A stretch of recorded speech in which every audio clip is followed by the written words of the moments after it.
afternoon and welcome to Across the Fence. I'm Jolie Whitney. UVM skiing has six national championship titles. In 2022, the team came in second in the national championship and has been on the podium, so to speak, 3 times in the last decade. My guest today is Cole Palchak. He's an alpine skier for the UVM Catamounts. Cole grew up in Bakersfield, Vermont, and started skiing for UVM as a first-year student in 2022. It's great to have you on the program, Cole. Thank you for having me. Absolutely. And so, how's your season going so far? Not bad. It's definitely up and down. It's always a roller coaster with ski racing. All right, has it been a busy year? How many races have you had so far, give or take? Oh, I think I've had around 25 races so far this year. It's definitely been busier than in the past. We've just been able to travel a little bit more this year. All right, and where are you traveling to? What kind of locations? Kind of everywhere. We've been out west a few times, into Colorado. Hopefully going to be going back out to Colorado for NCAAs. But we're headed up to Canada soon for some national team qualifiers and that sort of stuff. All right, and of course when you're in the course, it's you versus you, so to speak, you're after your time, but it's a team sport, you're on a team. How do you kind of balance those two? It's definitely weird. When I'm skiing for myself and not really affiliated with UVM, it's definitely like very individualized. I'm focused on like my performance and doing well, and then once we show up to a carnival, it's like I'm just there for the team and just wanting everyone to do well, and it's definitely a better atmosphere than when I'm alone. Yeah, a little more camaraderie there. Yeah. And you mentioned already that you've had a bunch of races this year. What's your day-to-day schedule like with skiing? Usually it's like wake up at 6:30, get on the mountain by 7:30, and then retrain for about 4 hours, and then right into class once we get back at noon. And what mountain are you guys training at? Stowe mostly. Okay, do you go to other mountains or is it almost exclusively Stowe? Almost exclusively Stowe. All right, and we saw a little bit of video earlier of you skiing, but for somebody who's maybe not as familiar with racing, can you tell me about the different kind of events that you compete in? Yeah, so there's 4 total events. We compete in the technical ones, which is slalom and giant slalom, and it's really just, as I'm pretty sure in the video you saw me skiing some giant slalom, and that's where you have a panel on the ground and you're just trying to go around it as fast as you can, and slalom is you're going through the gates and it's more technical. Okay, and you said there were 2 other ones as well. What are those? Those are downhill and Super G. We don't ski them collegiately, but if you're a World Cup athlete or in the Olympics, you'll most likely be in those events. All right, and it sounds like you're booked and busy right now, but what do you have an off season? Our off season's April through I think like September usually. It's a nice stretch. What do you like do in that time to stay ready for ski season so you can hit the ground running? Or skiing, I guess. Skiing, a lot of lifting, a lot of mountain biking. That's kind of like my guilty pleasure. But we'll try to get on snow every once in a while. It's hard being a college student. You don't have all the funds in the world anymore. So. And you mentioned you're traveling out to Colorado for a couple races and going up to Canada. Do you travel, you said in the off season somewhere, are you guys going? In the off season, I'll be headed to I think Wittenberg, Germany, to ski indoors with some collegiate athletes. Just a nice little camp we put together every year. That must be funny skiing indoors. It's really weird. It's really weird. So this year we've had not great conditions, and how do you guys handle that? You kind of just take it as it goes. You can't really predict the weather or have any real say in what happens out there. So you just get up on the mountain. What it is what it is. Do what you can. Yeah. And it sounds like a very busy schedule. So is it hard to balance that and your schoolwork? Very. It's very hard. I'm most nights up till about 10:30 just doing homework every day. So a lot of work to do. A lot of work to do. Have you chosen a major yet? Obviously you're a student. Yeah, I'm an environmental studies major. All right. Yeah. Not everyone decides to compete at a collegiate level, but some people will grow up skiing. So how did you decide to move on to UVM and ski there? I kind of just always wanted to continue skiing once I graduated high school, and it's definitely hard because there's not a lot of spots for Division I college teams since there's not that many of them. And I was lucky enough to be a Vermonter and have some sort of camaraderie with Bill, our head coach, and talking to him throughout my years at Burke, I was able to get a spot on the team.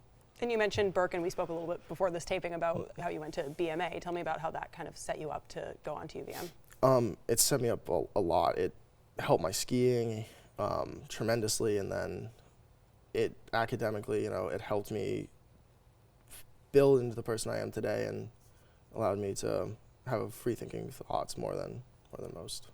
All right, and of course, what we saw, it's a very technical discipline, but how is recreational skiing technically different from racing? I mean, I don't think it's that different, but I would assume a lot of people do. For me, it's just like when I'm out free skiing, it's like I can finally do turns I want to instead of having somebody restrict it. That's how I look at it, really. All right, but to you, it's pretty much the same, just once you're in gates and then the other one you're free to do whatever? Yeah. All right. And recreational skiing you might want different conditions from racing. What's the difference there? For racing, we want probably the hardest surface you can get on a mountain. If it's ice, it's the best. Recreational skiing, if it's powder or fresh snow, you're having way more fun than if it's icy or bumpy. Is there a way that you guys will make the courses like firmer? Yeah, so our coaches or the hill managers will go up and water the hill, which is they'll take fire hose and till it up with the groomer and then water it. I don't know how much, but as much as it needs to get a really nice and hard surface. Yeah, so very hard then if they're watering hard, yeah. it. What's your favorite mountain to race at? To race at, I still would say Smuggler's Notch. It's where I grew up skiing, and it's just it has a little piece of my heart there. And so it's also your favorite mountain to free ski at then? Definitely. All right. And we spoke a little before the show as well about some of the risk of injury that goes along with skiing. How is that something you kind of contend with while going that fast and doing it that competitively? You don't really think about it. It's like if you think about it, it's going to happen sort of thing. So it's in the back of your head, but it's not like it's not something that you're like, oh God, I'm going to get injured. Is that something you see a lot of people on the team kind of face, is different injuries? Definitely. Like we're all kind of going through our own things on any given week or weekend. So you just try to help them out in any way possible. So it's a pretty big part of the... It's a big part of the sport, sadly. Yeah. And what advice would you give to somebody who's interested in competing collegiately?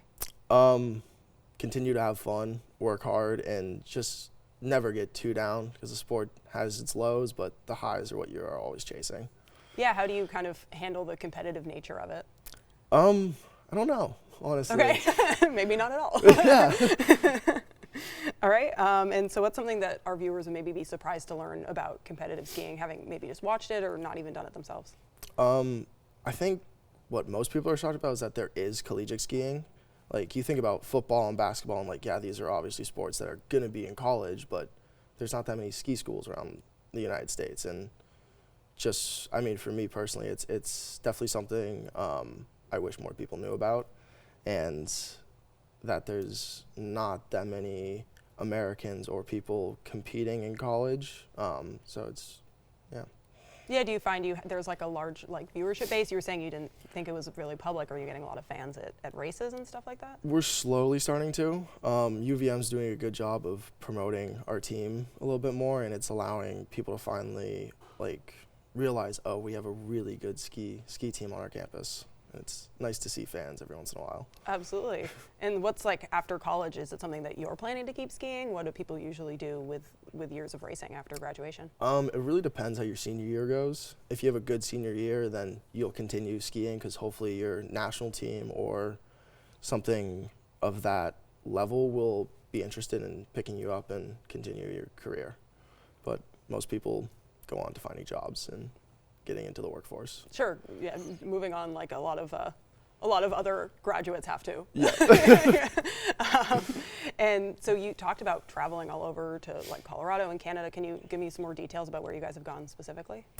So we every year head out to Colorado in November. Generally, it's Vail we go to. I think now we're going to move our camp to Aspen, which is kind of nice.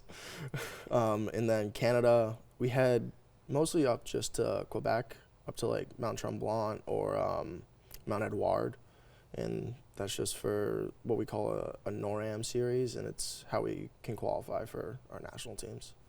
Tell me a little bit more about that. What's the qualification process? How many different levels are you going through? Once you start, it's a slow gain into your NORAMs, and once you get there, it's a pretty hard qualification status. You have to be continual, I think, top 5 ranking in that series, which is quite challenging because you're going against everybody in the U.S. that's competing at a high level, and we all have the same goal. So that's hard. Every high-level race team in the country is there? Yep. That must be intimidating. Yeah, but we're all friends, so it's nice. That's great. Yeah.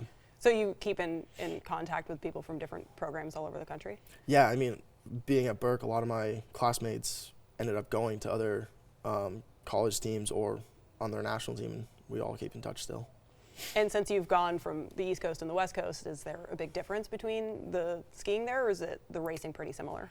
I would say it's a lot different. In the West, it's a lot softer, so they deal with more variable conditions. In the East, we generally are known for having the ice, ski to East. So, yeah. And you mentioned that you're going overseas. Sometimes you'll go during the early spring months. Is that it? You go to Germany? Yeah, so I'll go, I think August is my plan to head Okay. over to Germany. Usually we do summer skiing over there. Not much anymore, but the glaciers were a big reason you would head over. Now we have to go indoors because sadly they're slowly depleting.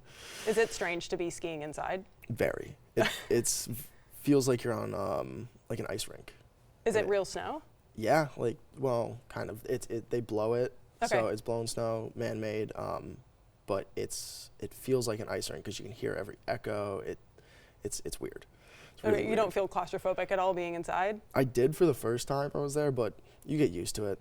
Okay, and that program's through UVM, or is that independent? It's independent. It's just a bunch of college students. We all get together and kind of plan out okay, how can we still ski in the winter or in the summer, because we can't just travel out west, or some people have internships or jobs, and we just try and make it work. All right, and you have another year at UVM. What are you looking forward to, either academically or on the race team? On the race team, I'm looking forward to trying to win an NCAA title next year, and hopefully this year, if everything goes smooth with my team. And academically, I'm really excited to graduate soon. Yeah, so I think most people in your age are. Yeah. Well, thank you so much for joining me today. Thank you for having me. And that wraps up today's program. From the crew behind the scenes here at WCAX, I'm Jolie Whitney. Thank you for watching and have a good one.